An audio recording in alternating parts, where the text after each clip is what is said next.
غير سبق المنصلات.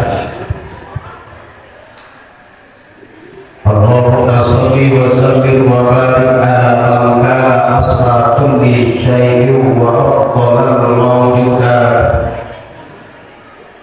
سيدنا وحبيبنا وشفيعنا ومولانا محمد منبه الأمة على ترك المعاصي وتعهد العبادات لنيل سعادة حياة الدنيا وما بعد الممات وعلى آله وأصحابه أولي المناقب والأعلام الكرام السادات. أما بعد فقد قال الله تعالى في كتابه الكريم: أعوذ بالله من الشيطان الرجيم. بسم الله الرحمن الرحيم. يا أيها الذين آمنوا قوا أنفسكم وأهليكم نارا. الآية. وقال رسول الله صلى الله عليه وآله وسلم: إن لكم على نسائكم حقا ولنسائكم عليكم حقا. صدق الله العظيم. Hadratul mukarramin sa'adatul ulama wa ahibbatul kiram, para kiai, para alim ulama wa ulama, para pesepuhan, para ustaz, para sepuh ini sepuh tokoh masyarakat. Wabil khusus salam dan takriman kepada guru kita bersama Al-Mukarram Bapak Kiai Haji Nasruddin selaku pengasuh pondok pesantren Al-Ibrahimiyah, yang pada saat ini beliau dalam keadaan kurang sehat. Kita doakan sama-sama untuk yang kesekian kalinya, mudah-mudahan Allah angkat penyakitnya. Allah segera memberikan nikmat sehat kepada beliau. Al-Hadiri wa alamiyyah tibiyah titarisika wassalam wal-afiyah wa ri'ayah bisyaih al-kiram. Allahumma la shifa illa shifa wa shifa la yudhari sahaba wa la alama nisbi maradah. Sirril Fatihah. أعوذ بالله من الشيطان الرجيم. بسم الله الرحمن الرحيم. الحمد لله رب العالمين الرحمن الرحيم مالك يوم الدين إياك نعبد وإياك نستعين اهدنا الصراط المستقيم صراط الذين أنعمت عليهم غير المغضوب عليهم ولا الضالين. Juga yang saya hormati kepada pemirsa Muharram Bapak Haji Bayumi selaku Ketua Yayasan Pendidikan Islam Al-Manar, juga yang terhormat Bapak Kepala Desa Wolisari dan segenap jajarannya yang hadir pada malam hari ini, yang saya hormati Ketua DKI Masjid Jami Asyura beserta jajarannya, Ketua Remaja Masjid Jami Asyura, para asatidz dan asatidzah, jamaah pesantren wa santriyah pondok pesantren Al-Ibrahimiyah dan juga Yayasan Pendidikan Islam Al-Manar, bapak-bapak, ibu-ibu, pemuda-pemudi yang semuanya saya hormati dan insya Allah semuanya dimuliakan oleh Allah Subhanahu wa Ta'ala.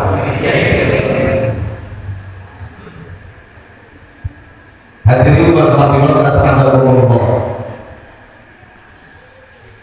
2 hari yang lalu, kalau tidak salah 3 hari yang lalu, saya dikasih kawan atau diundang bahasanya untuk mengisi kajian pada malam hari ini,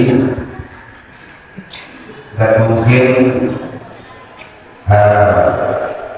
dikasih tema juga bahwa kajian malam hari ini berkaitan dengan masalah rumah tangga, hak dan kewajiban suami dan istri. Makanya di awal saya menyampaikan satu ayat dan salah satu hadis Nabi yang berkaitan dengan masalah itu.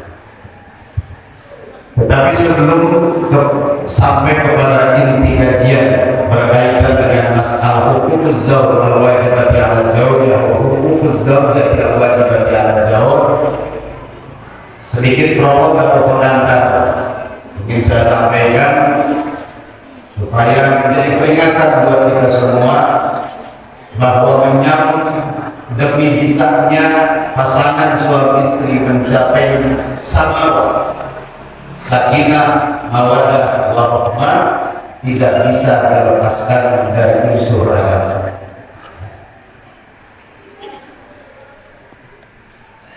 Allah Subhanahu wa Ta'ala menciptakan kita sebagai manusia.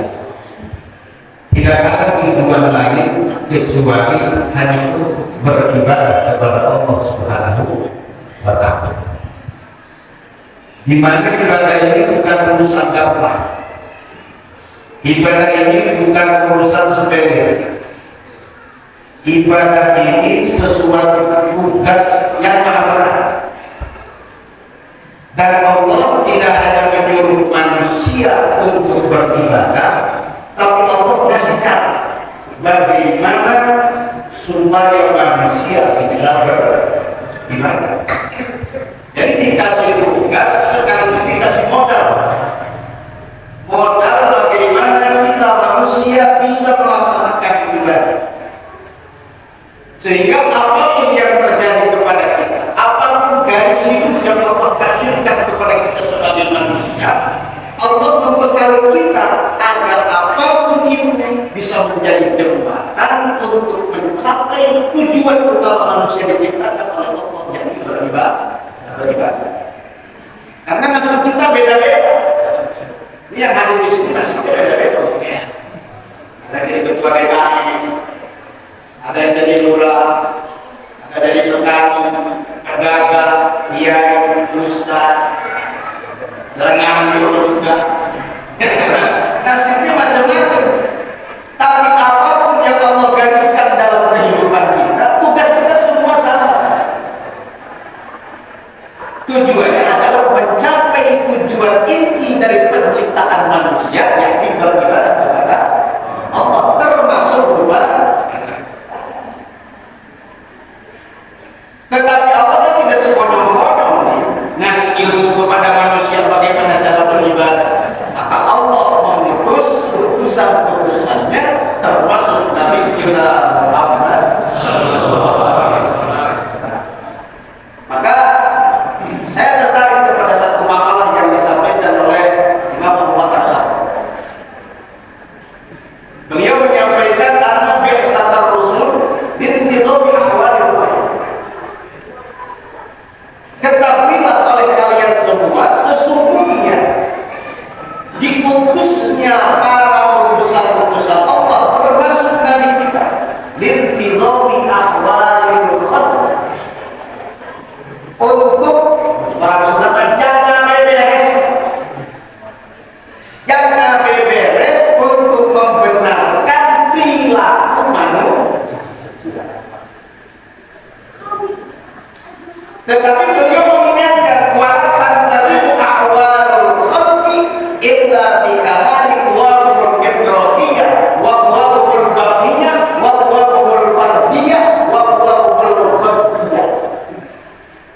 Seolah-olah memberikan peringatan di buat kita semua, hati-hati bahwa dalam diri kita semua ada 4 unsur utama yang mesti diatur oleh agama, di mana jika 4 unsur ini tidak dijaga, tidak diraksa, tidak diatur, tidak dibimbing oleh ilmu agama, maka manusia bisa saja jatuh kepada derajat yang lebih rendah daripada kita. Pertama, kita itu punya unsur kuwatul idrokiyah. Apa idrokiyah itu? Akal. Oleh karena kita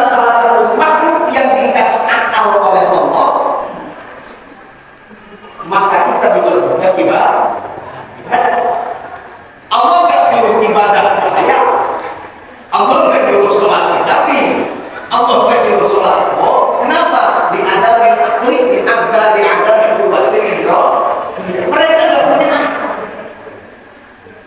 Satu, karena kita punya akal, maka kita wajib ibadah.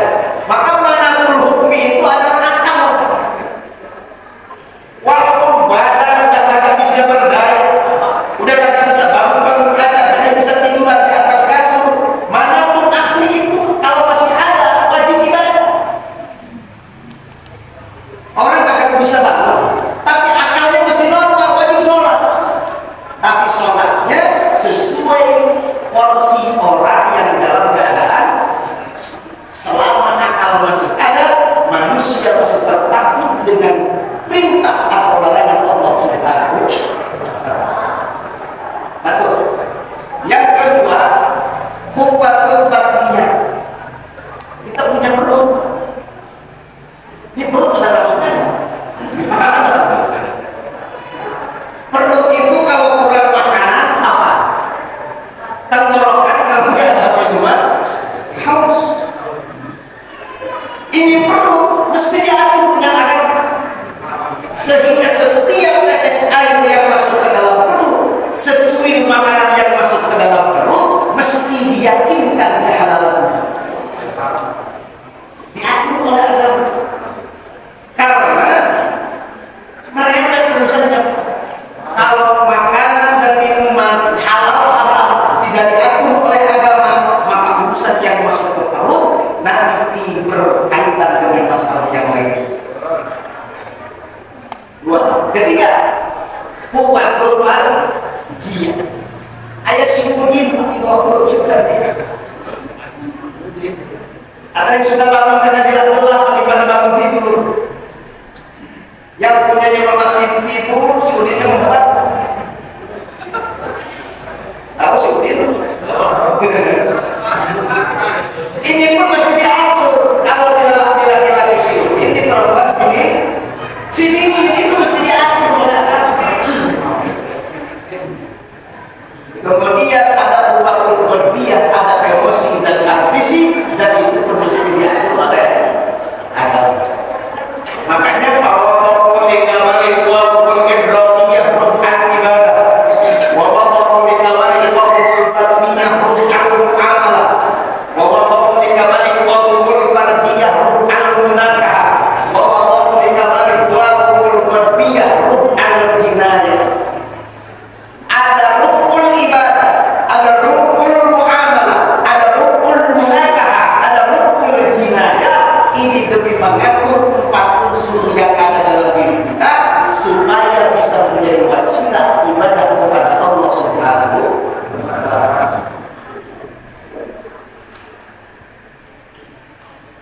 Nah, mungkin yang berkaitan dengan masalah itu kejadian pada malam hari ini adalah poin yang kedua, yaitu rukun gunaan. Awalnya rukun gunaan ini demi mengatur ini Pak yang dibawa perut mesti diatur. Kenapa diatur? Karena memang satu dari sononya sejak Allah menciptakan manusia yang pertama ini sudah diatur oleh dibawa perut. Atau lama itu sudah diatur. Pada saat Allah menciptakan Nabi Adam dengan jasad yang sempurna yang terbuat dari tanah yang kafir, dari 7 warna tanah, dari 7 benua, dihamparkan di antara surga, kemudian Allah tiupkan ruh penjelmaan menjadi manusia pertama, yaitu Nabi Adam alaihissalam. Begitu beliau bangun, Allah mengajarkan seluruh nama-nama yang ada di alam dunia ini. Nabi Adam memahami bahwa mata yang Allah berikan itu fungsinya untuk melihat, mulut untuk bicara, lidah rambut, kuping untuk mendengar, tangan untuk bergerak, kaki untuk melangkah. Tapi Nabi Adam bertanya apa fungsi yang ada di bawah sana. Ini aneh, Pak.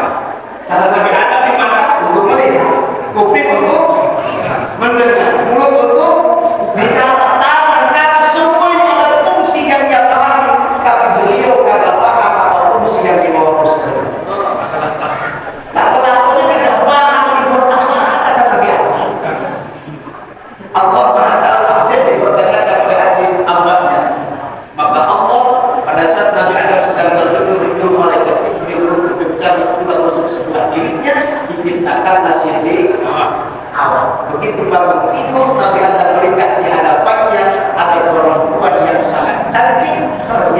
yang di bawah pusat bergerak dengan sendirinya.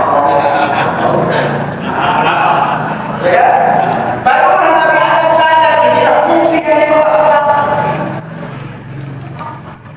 Begitu Nabi Adam namanya kayak nafsu, pengen jauh berlari. Kata Allah itu jangan dulu, jangan bersebarangan. Gak boleh main hajar seperti kambing, Pak. Nabi Adam pun diatur. Kalau kau ingin merasakan kenikmatan Siti Hawa, kau mesti menikah dulu kepada Siti. Nabi Adam pun dinikahkan dengan Siti Hawa dengan mahar membaca sholawat kepada Nabi Muhammad kami Nabi Allah. Nikah. Maka diaturlah demi mengatur hati kita. Diciptakanlah al-munafik. Nah, terkait tentang penyataan al-munafik, siapa calonnya? Ini hak prerogatif Allah. Manusia tidak bisa ikut campur. Kenapa? Karena redaksi yang Allah sampaikan di dalam Al-Quran itu ada khalaqo, ada ja'al. Wa min ayatihi al-khalaqo lakum min anfusikum azwaja litaskunu ilaika wa ja'ala. Segala bentuk yang diawali dengan kata khalqu atau khalaqo itu adalah hak Allah.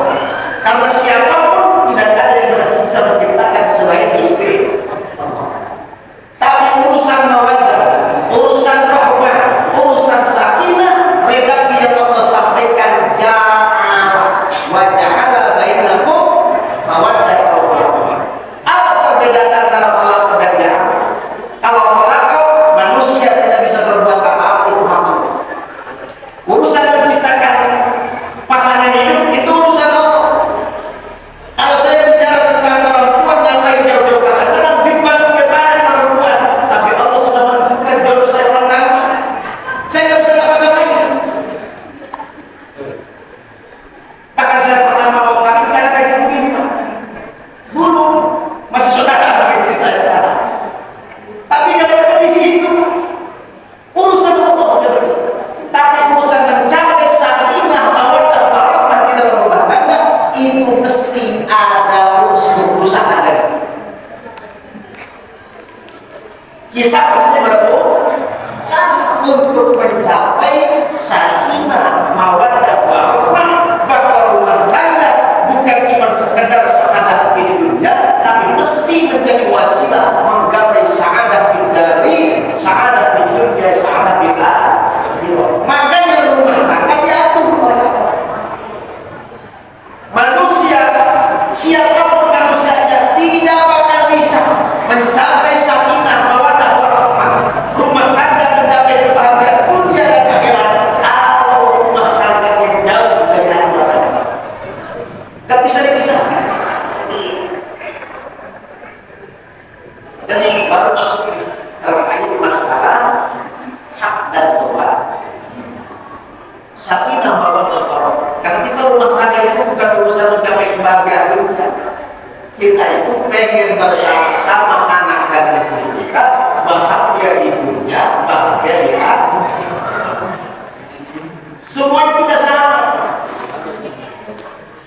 Makanya Nabi mengingatkan saat mana kalian sudah menemukan jodohnya, laki-laki sudah menikahi seorang perempuan, perempuan sudah dinikahi oleh seorang laki-laki, disitulah babak baru bagi pasangan ini untuk mencapai sakinah mawaddah warahmah, mencapai sa'adah di dunia, sa'adah di akhirat. Hanya Rasul mengingatkan Allah, inna lakum ala nisaikum haqqan wa li nisaikum alaikum haqqan.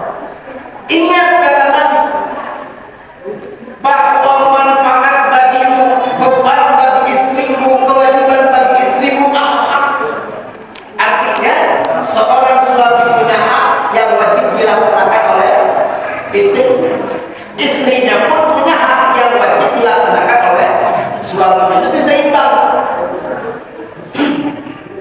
Ada hukum zaujati al-wajibati 'ala al-zawj, ada hukum zawj al-wajibati 'ala al-zawj.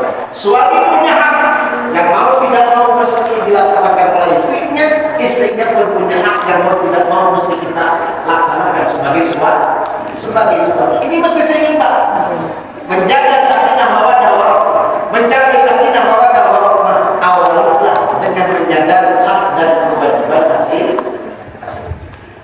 Satu gambaran sederhana mencapai menggambarkan mungkin tidak banyak keterangan atau hadis yang menjelaskan.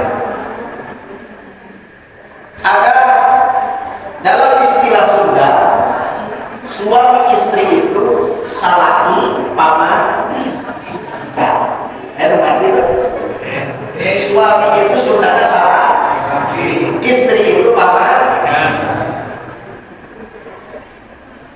Orang yang sering otak-ngatik tentang istilah atau kalimat menyampaikan sebuah kesimpulan bahwa salaki paman itu adalah kalimat baru atau singkat. Dalam arti kata setiap suku katanya mempunyai makna yang berisi hak dan kewajiban masing. Pertama kita bahas salaki. Salaki itu berisi hukum zauj al-wajibat ala jauh. Hak suami yang wajib dilaksanakan oleh istri. Sa itu ada tiga salaki. Sa itu artinya salah desa luhur. Saluhur. Jadi maksud saluhur itu derajatnya lebih tinggi. Memperlakukan orang yang derajatnya lebih tinggi berarti yang lebih rendah mesti menghormati. Jadi hak seorang suami yang wajib kepada istrinya, istrinya mesti menghormati suami. Ini hak. Jadi istri nggak bisa ngomong lagi. Dengan apa memuliakan? Binadril ain, wabil kala, wabil tatapan matanya mesti tatapan penuh hormat, ucapannya mesti ucapan omongannya mesti omongan yang ada tatapannya, bahkan bibir pun mesti bentuk yang penuh keramahan. Kalau dia wajib disebutkan bea marah mayuni murah senyum, murah senyum lah. Rek boga duit asal lima dulu. Ini yang berat di sini Pak. Beratnya boga dan boga duit. Kadang-kadang tergantung ini rata-rata urusannya. Makanya ulama mengatur salah satu hak dan kewajiban seorang istri kepada suaminya itu adalah dunar bimasawir. Kalau berhadapan dengan suami, jaga matanya, jaga ucapan. Ulah ulah cinta, semur, pokok tinggal mudah-mudah, menurut saya berat. Dan ajarannya luar biasa. Ayyuma mar'atin rafa'at sawtaha ala zawjiha wa hiya mal'unah. Wa fi riwayatin qala taqulu syai'in qalat alaihi samsu. Siapapun perempuan seorang istri yang mengangkat intonasi suara yang lebih tinggi daripada suaminya, artinya membentak mengejek lakinya, dilaknat sama malaikat Allah. Bahkan dalam riwayat yang lain, setiap makhluk Allah yang tersinari matahari melaknat perempuan atau istri yang membentak cinta semua kepada suami. Ada yang begitu Pak? Ada. Ya. Ini pengakuan hidup dari aku.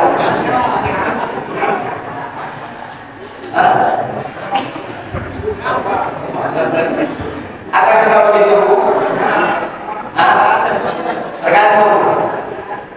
Tergantung ada duit dan tidak ada. Dong terlebih ada ulang tahun lebih muncul karena punya duit, apalagi ngajak perang begitu lah. Kira-kira begitu. Kalau lagi punya uang, apalagi bilang saya sambil patah goyang rumah, pada siapa itu kalau punya. Kalau punya itu begitu. Makanya Imam Ghazali itu memberikan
Lak itu artinya layani. Hak suami dilayani oleh seorang istri. Di mana? Di sumur, di kasur, di dapur. Walaupun urusan sumur dan dapur pada awalnya itu kewajiban suami, bukan kewajiban istri. Tapi kasihan istri, karena salah satu jalan menuju surganya Allah nyuci serba. Ini jangan dikira nyuci serba itu ilmu, jangan dikira nyuci serba itu tidak ada pahala. Jalan menuju surga, nyuci kolor, nyuci serba, kaos dalam, baju lagi. Walaupun pada awalnya itu kewajiban suami. Layani suami itu hak suami. Kalau mau makan sudah makannya, mau kopi harus beli kopi dulu. Itu bentuk ibadah seorang istri. Jangan dianggap sebagai orang. Anggaplah itu sebagai jalan menuju surga Allah Subhanahu wa Ta'ala. Yang ketiga, salaki. Kitnya itu kitu kieu kumana salah. Artinya apa? Si istri wajib taat kepada suaminya. Ini yang kadang-kadang tugas seorang istri paling berat di sini, taat kepada suami. Kenapa berat? Upahnya gede jasa. Upahnya gede jasa. Salah satu upah terbesar dari ketaatan seorang istri kepada suami itu dipersilahkan masuk surga lewat pintu mana saja dia mau. Makanya berat. Kadang bagian ngapain kan lakinya berarti ngomong berbeda besar. Padahal agama mengajarkan wasukut tidak kalah kalau sudah menjadi ngomong diam dulu. Ini mah dulu kehidupan ini baru ngomong dari sama dulu.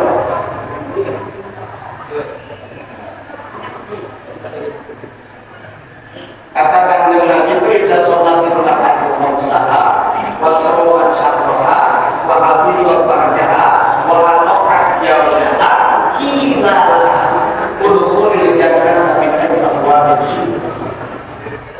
Jika seorang perempuan dia sholat di malam, kemudian dia puasa di bulan suci Ramadan, kemudian dia jaga kehormatan sebagai seorang wanita, dan kemudian taat kepada suaminya, upah terbesar nanti di akhirat datang urusan dari Allah. Kilalah mana malaikat itu ngomong kepada perempuan dan taat yang melaksanakan 4 perkara waktu hidup di alam dunia, menurut jannah minat membuat syikti. Silakan perempuan, kau masuk surga lewat pintu mana saja kau. Cuma taat itu yang paling.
Bagi laki yang termasuk kategori kaya, disebut kaya itu bukan kaya raya.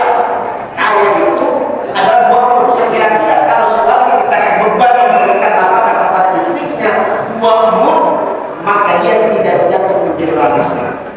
Tapi wajib 2 mun per hari. Bagi orang yang pertengahan miskin kagak kaya kagak, itu mudun Palestina, sabun sekali. Sekarang bicara mudah mud itu ada 3 ada mud indah nawawi, ada mud indah nawawi, ada mud indah luar. Makanya ada itu dalam masalahnya, tapi bisa beda-beda. Tergantung orang makanya mud yang mana. Karena zakat itu kan satu pulang atau sok itu isinya 4 mud. 4 mud itu ada yang 20,5, ada yang 3 kilo lebih dikit, ada yang 3 kilo setengah.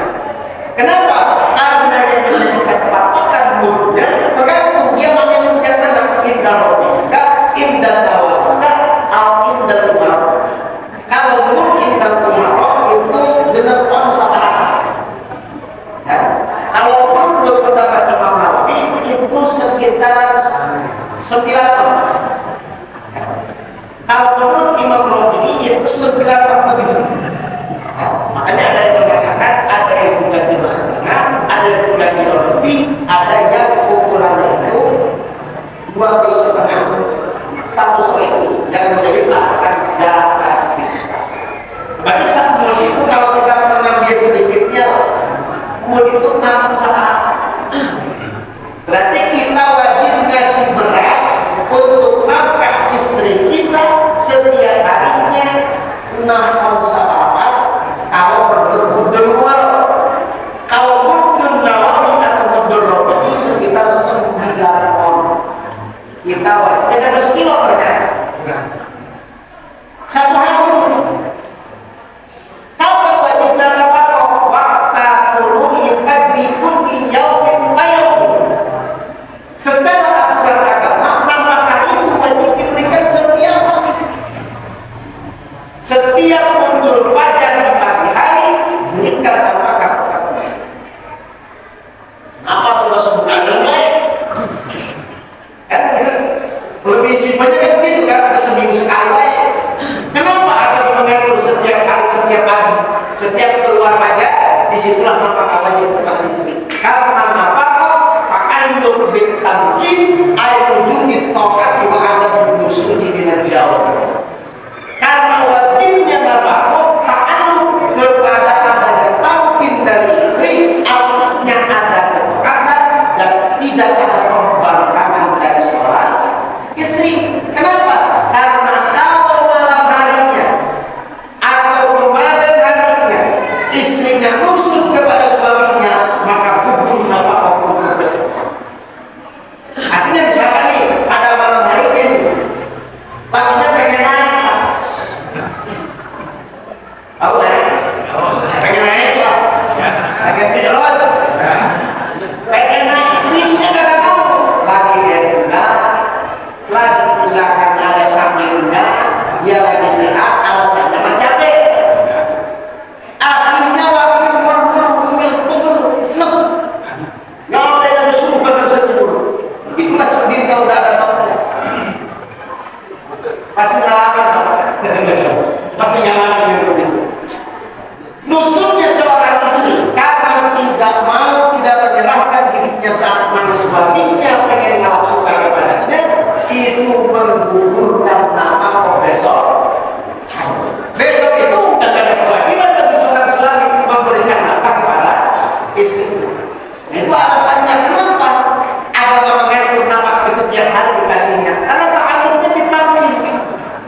seorang suami bisa gagal masuk surga walaupun sudah divonis masuk surga.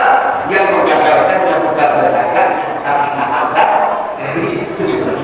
Ini yang mesti kita nafkah doang beras doang sampai bini makan nasi doang. Ada udah mahal udbi apa udbi lala itu kewajiban juga hak seorang istrinya wajib kepada kita sebagai suami. Ya walaupun sederhana tapi dimakan nasi minyak yang ala atau yang ala masaknya itu kewajiban kita. Kalau dia berbuka atau pakai kasur, pakai baju, pakai baju, beniko, atau beli beniko, penggorengannya, minyak gorengnya, ikan asinnya, cabenya, garamnya, itu kewajiban kita sebagai seorang suami untuk memberikan mahal penting. Kemudian apa lagi yang menjadi kewajiban kita? Alatut tadadduq libadaniha wasiyatiha, alat membersih, baik membersihkan badan ataupun membersihkan pakaian.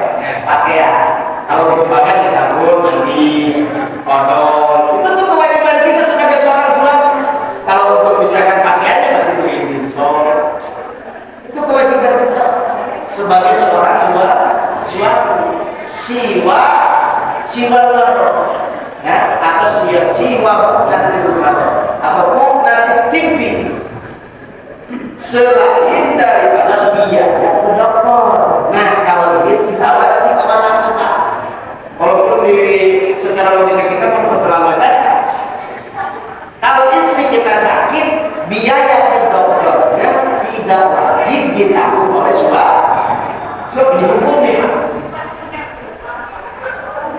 Jadi kalau istri kita sakit, mau goyang ya, mau mencret ya, bodoh. Kalau kita mengikuti hukuman, tapi keterlaluan. Walaupun bukan kewajiban.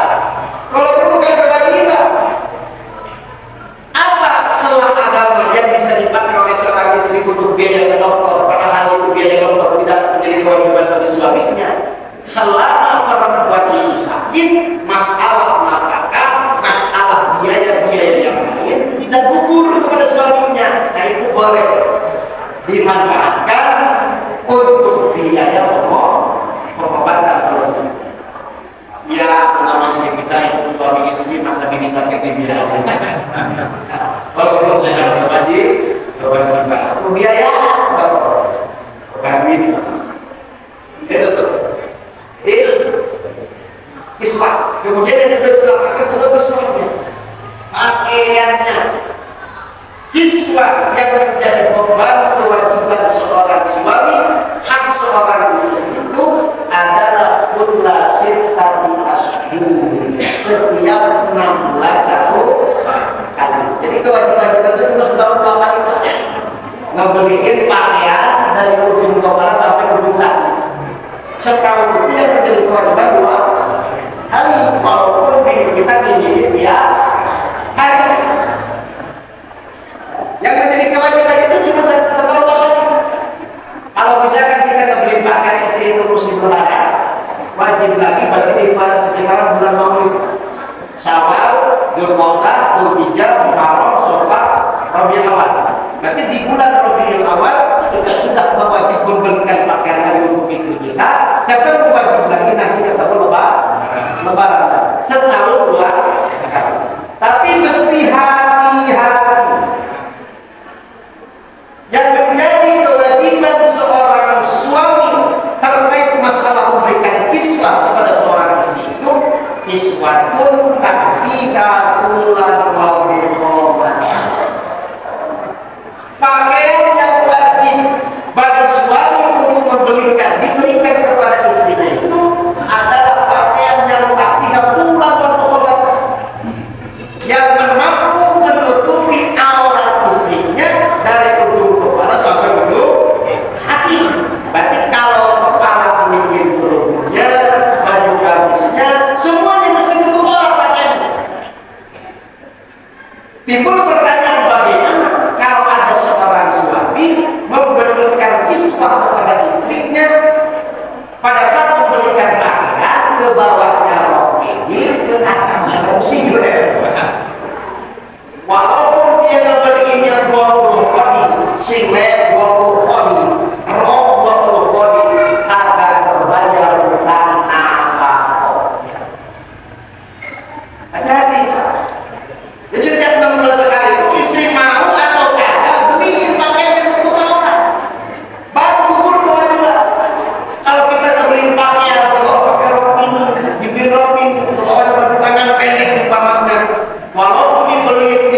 wajib kita memberikan nafkah batin kepada istri.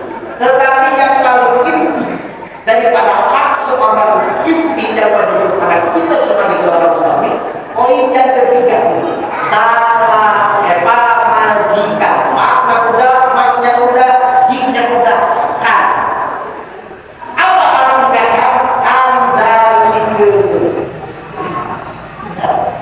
Jadi istri itu mesti kita kendalikan, mesti kita api, mesti kita jaga, mesti kita didik agamanya. Nah ini yang kadang-kadang dilupakan oleh seorang suami. Baik rumah diberikan nafkah bagi tiap malam dikasih pakaian, makanan, segala macam nafkah cukup, tapi urusan rumah maka tidak. Ngajar istri urusan agama itu yang paling ditinggalkan oleh seorang.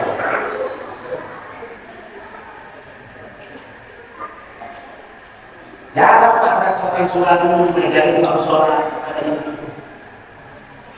Istrinya mau ngaji maka boleh diajarin tentang kantor. Coba ngaji coba disangking jangan diajarin sama dia. Ada. Ini tolol.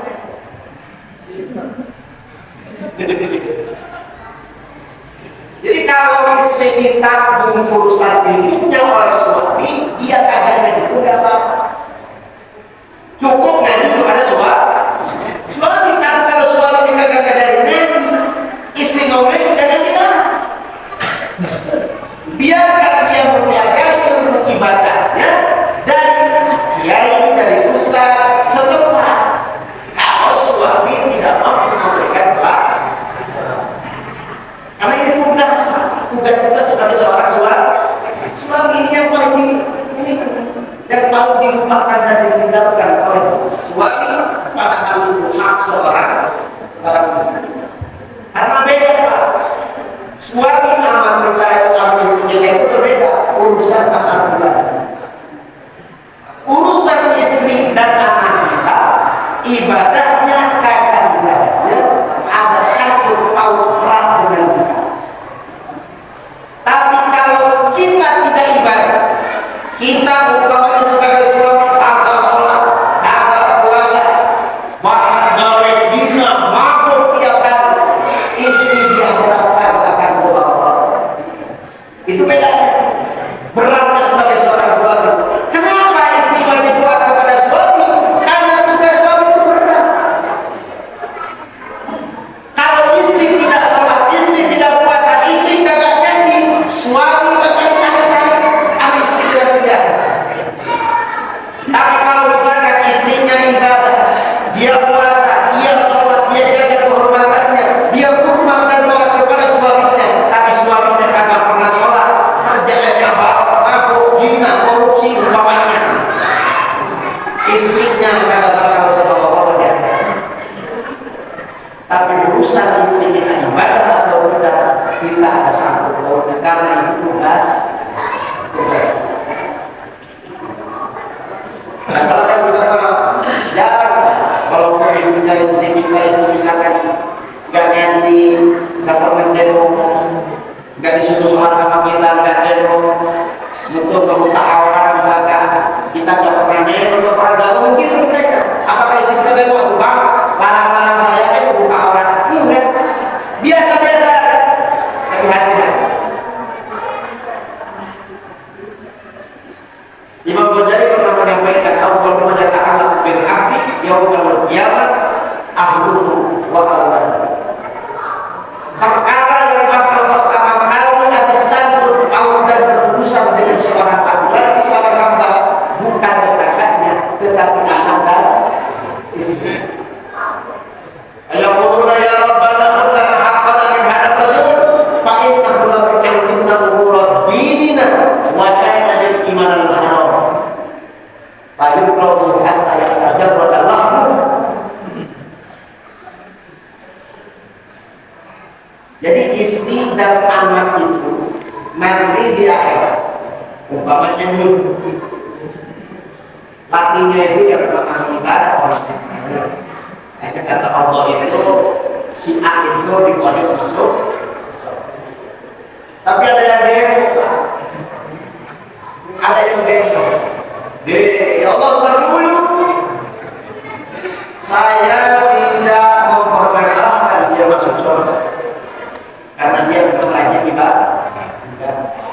Tapi terdulu, sebelum dia masuk surga, urusan sama saya belum keluar di laut.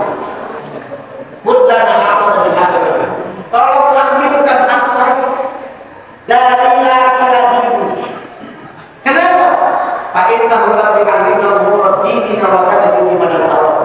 Karena waktu dulu di alam dunia, saya berstatus sebagai istrinya, dia sebagai seorang suami tidak pernah mengajarkan ilmu agama kepada kami, sehingga kami tidak bisa sholat, kami tidak bisa puasa, kami tidak bisa beribadah karena dibiarkan bodoh oleh suami saya. Maka ini gimana? Dan kadang-kadang dia memberikan rezeki kepada kami dengan barang-barang yang halal. Wadahullah Allah tidak tahu bahwa dia barang-barang. Apa yang terjadi? Lagunya mau masuk surga tak terjadi, digusur anak dan istrinya. Ini mesti hati-hati. Makanya sakinah dan mawaddah dari mencapai kebahagiaan dunia dan akhirat melalui masalah keluarga itu di dalam rumah tangga tidak boleh dilepaskan dari unsur agama. Kalau istri misalkan kalau kita ngajarin bagian kita mau pulang. Bagaimana wudhu, bagaimana sholat, bagaimana puasa, bagaimana zakat, bagaimana ibadah. Itu tugas yang berat. Makanya kalau kita sebagai suami tidak mampu, biarkan istri kita menuntut ilmu. Ada pengajian malam, dampingi apa-apa. Bapak mungkin kasih ini, mungkin ada yang malam ini berkata istrinya. Ada tak bersama di rumah lain? Ada kan? Rakyatnya di dalam, polisinya di luar. Sama-sama menuntut itu. Kalau kita tidak mampu memberikan, karena itu tugas kita, mampu mendalamkan Allah untuk menghadapi. Tidak ada dosa yang lebih besar setelah memposisikan, ya, daripada seorang laki-laki yang menggunakan istrinya. Tapi itu yang kedua mesti hati-hati juga sebagai seorang saudara. Jangan sampai kita termasuk dalam dayus. Siapa dayus itu? Dayus itu yang sudah dikatakan oleh Nabi. Lain dia menggunakan jannah taat dayus. Hati-hati. Redaksi yang disampaikan oleh baginda Nabi itu lam masuk kepada segel yang mudhari yang lainnya terpula. Lalu harapkan yang dahulu itu adalah ilmu dore. Artinya Nabi ilmu dore tujuh kepada zaman sekarang atau zaman now dan mustaqbal. Artinya raja dua itu adalah Nabi istiqlal bil mustaqbal. Artinya raja dua tidak akan masuk sampai kapanpun, tidak akan pernah masuk mencicipi indahnya surganya Allah. Siapa? Dayus. Siapa dayus itu? Seorang suami yang membiarkan kemaksiatan terjadi di tengah-tengah keluarga. Istrinya pada benar-benar serius, Bu. Perasaan apa?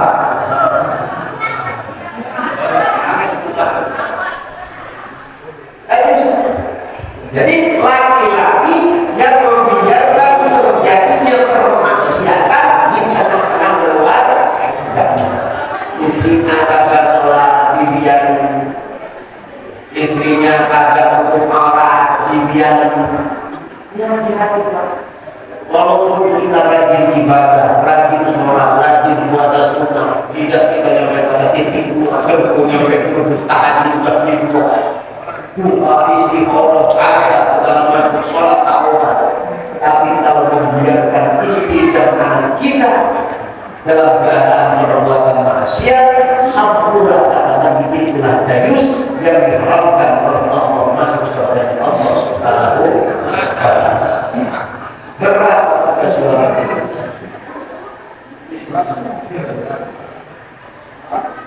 Jadi gak gampang jadi laki-laki. Berapa? Sangat berat. Karena kita itu rock yang pemimpin, rock yang sederhana. Kita kepemimpinan dalam keluarga, punya rakyat berarti dua kelompok takut dan tahu. Ambil kita tanggung jawab kita, awalnya anak-anak kita baik laki-laki ataupun perempuan adalah tugas kita juga dan tanggung jawab kita. Masuk dan tidaknya kita dalam surga. Bisa kita pulang dari mana kita melaksanakan tugas dan kewajiban kita sebagai seorang ya, rumah tangga itu tidak bisa dijauhkan dari kita. Basic pertama yang mesti ditanamkan di tengah-tengah keluarga kita, karena bukan kepada istri kita, karena bukan kepada anak kita, pendidikan dan terutama kita namanya kita hidup di alam dunia itu tidak lama. Hidup walaupun mungkin puluhan tahun, 70 tahun, 80 tahun, itu singkat kehidupan. Berinvestasikan dengan investasi jangka panjang sebelum kita meninggalkan alam. Salah satu investasi terbesar bagi seorang pasangan suami istri adalah berinvestasi anak yang soleh. Perempuan atau yang soleh itu investasi terbesar. Boleh kita tidak meninggalkan harta, boleh kita tidak meninggalkan harta, tapi kita meninggalkan putra yang soleh. Itulah investasi terbesar. Karena seorang mayit itu akan selalu berbahagia dalam hidupnya, bisalah dengan kesolehan anak-anak. Di tangan tidak ada sebab. Ya. Layak suruh kalau bahasa anak-anaknya. Innal mayyita la yabsutu bi qabrihi bi sholati awlad. Kalau kita sebagai seorang bapak, ibu sebagai seorang ibu sudah meninggal dunia, yang suruh hal mustaqbal akan sedang dan akan terus berbahagia di dalam dunia. Tapi tak akan bisa berbahagianya itu bisolati awladi kalau kita meninggalkan putra-putri yang soleh. Urusan misalkan dunia kadang-kadang kita mungkin ya ada penyakit, ada punya apa itu susah di dunia itu sebentar. Kalau kita senang-senang di dunia itu sebentar. Kasih sayang seorang istri kepada kita, sayangnya anak kepada kita itu cuma sebentar. Kalau anak kita diomelin sama kita karena tidak mau ngaji, anak kita diomelin sama kita marah sama kita karena kita sudah malah melawan sama kita, biarin. Tapi kalau kita kalah sama istri, kalah sama anak, kita biarkan mereka tidak mau sholat. Kalau sama lo, hati-hati. Tersiksanya kita akibat membiarkan perbuatan dosa terjadi di tengah-tengah keluarga. Tak bisa ada lagi kita tidak. Makanya mama yang bersudah biar itu bermanfaat. Ini kajian hukum serta kita membahas tentang masalah tanggung jawab dan kewajiban. Kita itu hidup di alam dunia. Kenapa? Alam di mana kita saat ini sedang dunia di dalamnya dikatakan dunia. Nah, dunia itu diambil dari dua suku kata. Pertama dari dana yang duluan, yang kedua dana yang mudahina. Apa arti dana yang duluan? Dana yang duluan itu artinya sisa. Yang kedua dana yang mudahina. Dunia itu hidup.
Singkat kami gede. Cuma manusia tidak merasa bahwa dunia itu singkat. Kenapa? Karena mataharinya tertutup dan tertipu oleh kehidupan dunia sehingga adanya kematian tiap hari tidak menjadi problem. Di manusia itu menganggap bahwa dunia ini kenyataan, akhirat itu hanya sebuah cerita.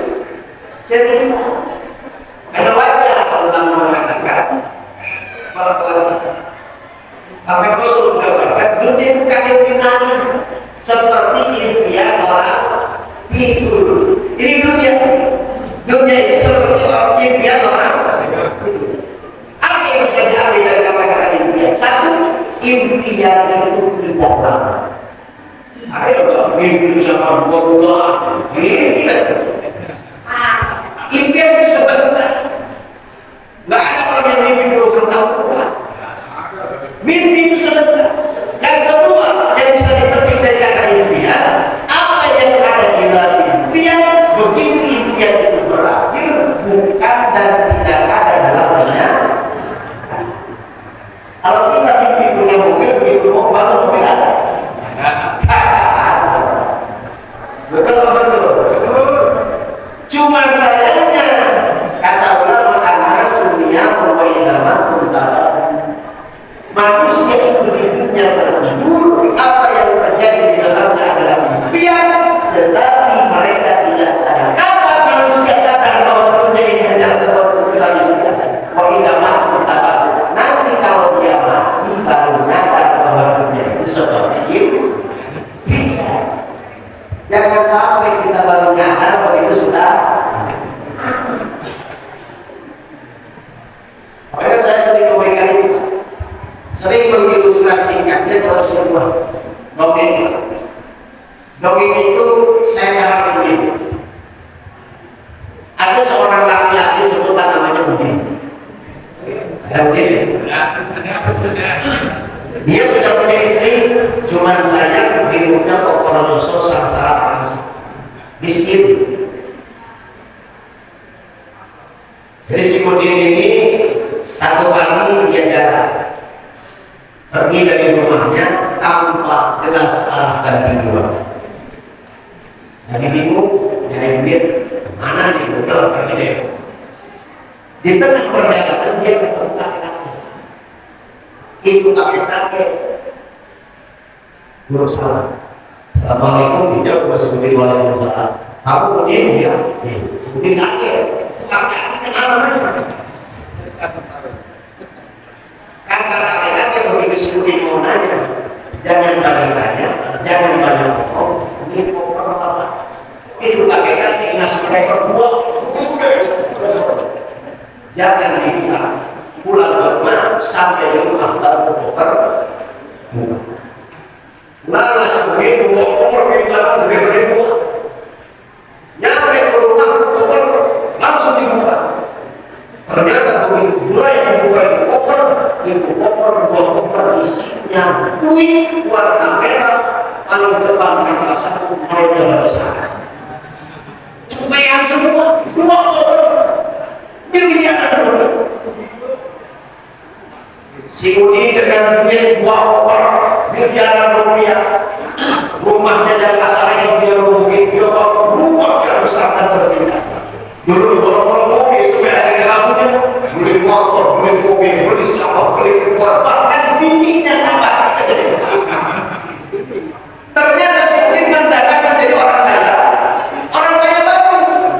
Kalau kata orang Sunda pesannya kaya si Udin, roti juru, roti patok, yang tengah dimaksud JPBB, sejauh roti kolok mobil dan sama motor rumah berbeda ini. Singkat cerita, tiba-tiba datang gelombang tsunami. Harta si Udin sirna. Ternyata bukan tsunami. Ternyata si Udin pagi-pagi musik dia mau kerja kemana, minggu akhirnya dia kebolehkan di kursi. Ngimpi. mimpi dikasih bawa bermimpi bawa berisawami mobil apa ini, tiba-tiba bininya pulang berenang dari dapur, dari katanya malah berpulang di kursi motor, akhirnya bininya balik lagi ke kamar mandi, ngambil air dari sedotan. Bro, impian si kuning masuk lagi. Pertanyaannya, begitu si Budi bangun tidur, mobil ada, rumah bentuknya ada, kebun sawit ada, bini 4 ada, yang jelas ada belum air. Itulah gambaran kita sebagai manusia. Kita merasa rumah yang kita bangun adalah istana dan surga yang bakal ada di kita ini. Istri, anak yang semuanya kita manja, kita senangkan, seolah bakal menjadi kawan Allah. Yang dulu aku pertama kali bertemu istrinya ngomong, kau adalah cinta mati, sehidup senang kita bersama, tayang. Begitu artinya nanti ada kamu di kubur. Balik lagi Pak, 2 bulan 3 bulan setelah kita kawin lagi. Ternyata begitu kita bangun di alam kubur, apakah rumah yang membuat kita rumah akan ibadah itu? Apakah istri kita yang membuat kita mati-matian tidak menghiraukan halal dan haram agar istri senang, ikut istri kita ke alam kubur? Maka jangan sampai kita demi menyenangkan anak dan istri, sampai kita mengorbankan agama. Jangan sampai demi karena cita-cita pengen membangun rumah bertingkat atas kita menghalalkan segala-galanya.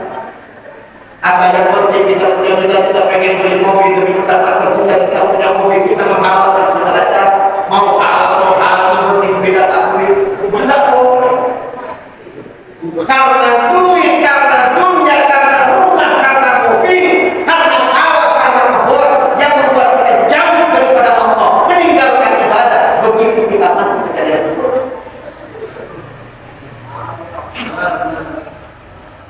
Tapi manusia pasti akan nyadar juga. Kenapa? Karena memang dunia ini tidak. Jadi kadang-kadang kita merasa bahwa dunia ini nyata. Apa yang terjadi nanti setelah kita mati hanya sebuah cerita. Tapi hati-hati, kita bakal tiba kepada sebuah titik di mana pada titik itu baru kita nyadar bahwa sesuatu yang dulu kita anggap cerita dan bukan sebuah kenyataan ternyata menjadi sesuatu yang nyata. Apa yang anggap kita nyata ternyata pada titik itu tinggal cerita. Dulu kita beranggapan, sekarang kita mendengar kuburan, siksa kubur, pertanyaan mungkar nakir, nikmat kubur, dibangkitkan dari dalam kubur, dikumpulkan di padang mahsyar, kemudian ditimbang amal, dibagikan buku catatan amal tentang siratal mustaqim, bagaimana surga, bagaimana neraka. Itu sekedar cerita buat kita sekarang. Kenapa? Karena kita belum lihat jenisnya. Semuanya adalah kisah, adalah berita, tapi wajib kita percaya pada yang menyampaikannya dan yang maha benar dan tidak akan pernah bohong. Tapi tetap bagi kita itu sebuah kisah dan kita ada sebuah cerita. Tapi hati-hati, yang justru bakal menjadi kenyataan yang mesti kita hadapi adalah apa yang kita anggap cerita saat ini. Sekarang yang kita anggap nyata nih, besok hari, minggu depan, bulan depan, tahun depan mungkin hanya tinggal cerita. Kita nyangka ngomongin orang di pos roda sampai ketemu perasaan itu nyata apa? Ntar udah mati pergi, waduh, si Udin udah bangun juga hanya tinggal cerita. Jadi kita ini sedang membuat sebuah kisah, sebuah dongeng, sebuah cerita yang hati-hati semuanya bakal diputar video oleh Allah di alam akhirat. Makanya kun hadisan hasanan min Allah. Bikinlah sebuah cerita, bikinlah sebuah kisah yang bisa kita tinggalkan untuk orang yang masih hidup, dan kisah sebuah cerita, sebuah film yang nanti bakal diputar di hadapan kita. Kalau indahnya kalau film kita dulu sensor di hadapan kita. Kalau kita nyolong aja sekarang ini sedikit kalau orang nyolong ayam kita bangun dan tidak suruh pengen bayar ayam bangun katanya ke beberapa orang laknat buka kanan ayam orang itu perasaan kagak ada yang tahu, tapi hati-hati perilaku kita di dunia kalau ayam bahkan digambarkan oleh Allah betapa malunya kita yang nomornya bukan 1.000 2.000 per miliar manusia sejak zaman Nabi Adam sampai zaman Nabi menonton perilaku kita. Andai dosa-dosa kita tidak diampuni oleh Allah Subhanahu wa Ta'ala, manfaatkan waktu yang sementara ini untuk mencari bekal sebanyak banyak. Kita manusia itu punya sejarah masing-masing, punya cerita masing-masing, dan semua orang tidak ada yang benar. Dia makiai, dia bapak ustaz, ustaz, tapi semuanya kisah dan cerita masing-masing. Perjalanan manusia itu tidak perlu dari salah dan dosa setelah apapun dia saat itu. Kenapa orang menganggap mulia kepada kita, masih dengar omongan kita? Bukan karena kita lagi ibadah, tapi Allah menutupi air dan kejelekan kita di pandangan manusia. Kita mulia itu bukan karena ibadah, tapi Allah menutupi kejelekan kita. Makanya hati-hati jangan sampai Allah berburu buka air ini. Kan kadang-kadang kalau orang disuruh dibuka air itu ada hilang aja kalau yang kalau ada di sini ngobrol sama kita jangan makan bubur gitu. Padahal dia yang ngomong masih bisa sembunyi. Kenapa orang itu ngomong masih kita kenapa? Karena ada yang dibuka sama airnya tidak dibuka sama. Coba kalau dia dibuka air ternyata dia kalau yang ketahuan habis kita bunyi. Apakah kita mendengar dia ngomong? Udah jangan lagi dia ngomong. Makanya setiap kita pasti punya dosa. Manfaatkan sisa waktu kita untuk membersihkan dosa-dosa kita. Makanya apalagi kita masih berada di bulan yang diistimewakan oleh Allah. Jadi masjid di penghujung lagi bulan Rajab, besok kita masih bulan Sya'ban, kemudian bulan Ramadan. Ya, saya sering memperingatkan kalau ingin melakukan ibadah. Tapi nama anak bulan kita yang terbuat kemudian berfari, pimpinan di Allah. Intim dan manfaatkan waktu dan manfaat. Kenapa? Bagi nama anak bulan kita yang terbuat kemudian berfari. Satu perbuatan yang sama bisa melahirkan dampak dan hasil yang berbeda karena beda tempat dan waktu melaksanakan. Bapak baca tasbih atau misalkan bapak baca sholawat, bapak baca istighfar di bulan Syawal dengan bapak baca istighfar di bulan Rajab, baca sholawat di bulan Sya'ban, hasilnya pasti berbeda. Kenapa? Karena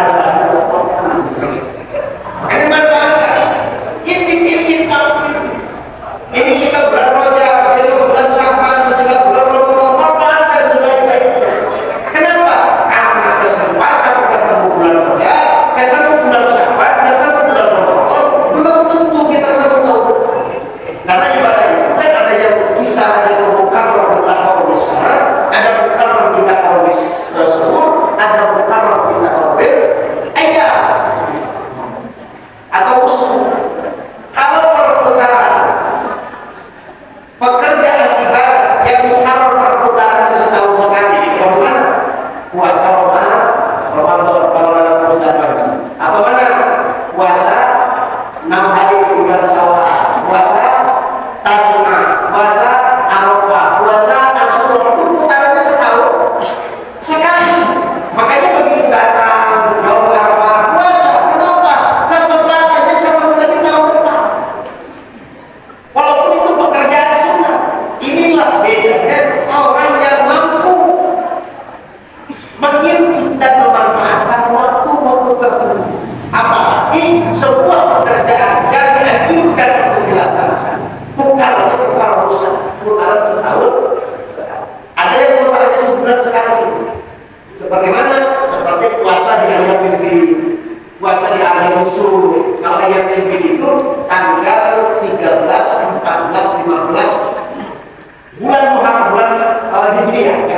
bulan Februari, hitungannya bulan Hijriah. Misalkan nih di bulan Syaban besok nih tanggal 13, 14, 15 itu ayyamul bid.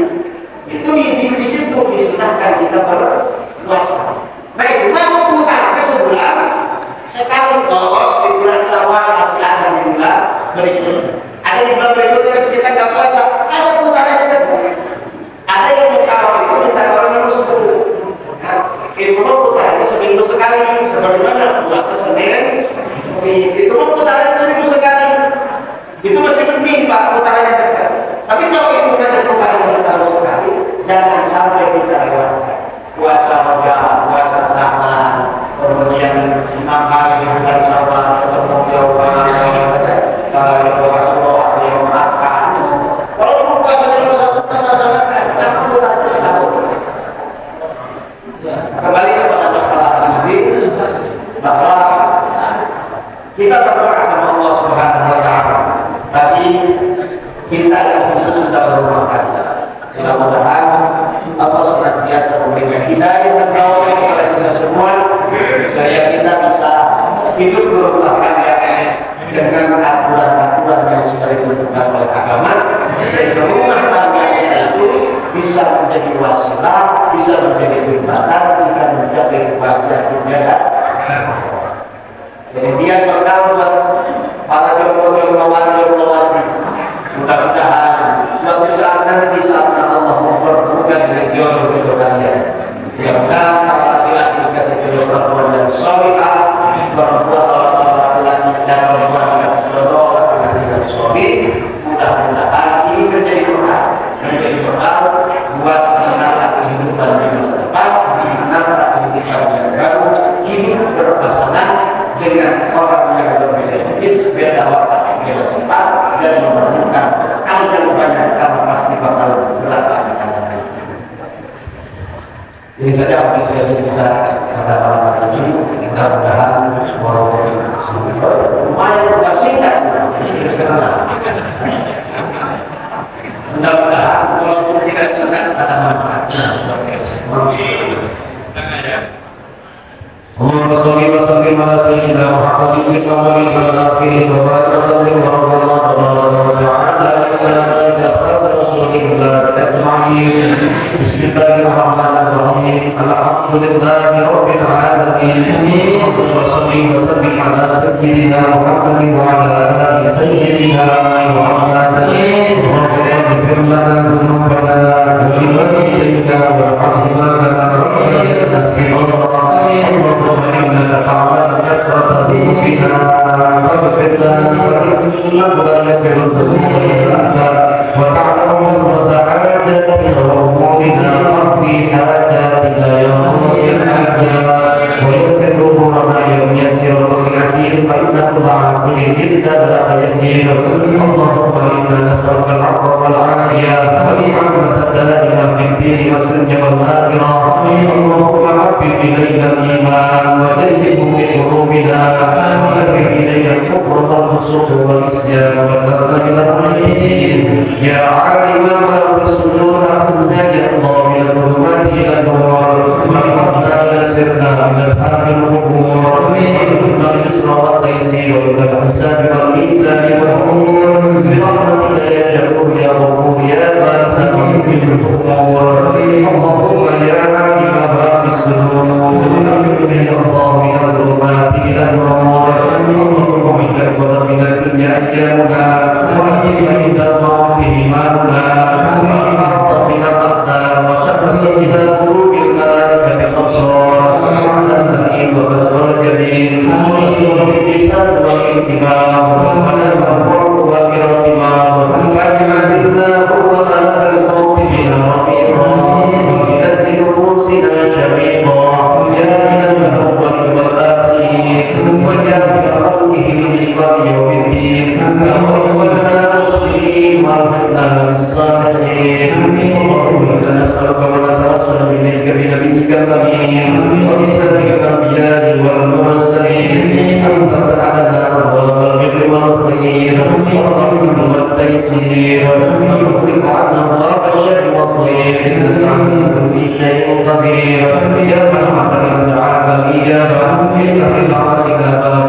الإجابة اسمع ومنك الإجابة أسمع دعاءك يا مجيب السائلين بجاه سيد المرسلين وبسر أم كتابك المبين ربنا تقبل منا إنك أنت السميع العليم وعلينا إنك أنت التواب الرحيم ربنا آتنا في الدنيا حسنة وفي الآخرة حسنة وقنا عذاب النار وصلى الله على سيدنا محمد النبي الأمي وعلى آله وصحبه وبارك وسلم رب سبحان ربك رب العزة عما يصفون وسلام على المرسلين والحمد لله رب العالمين.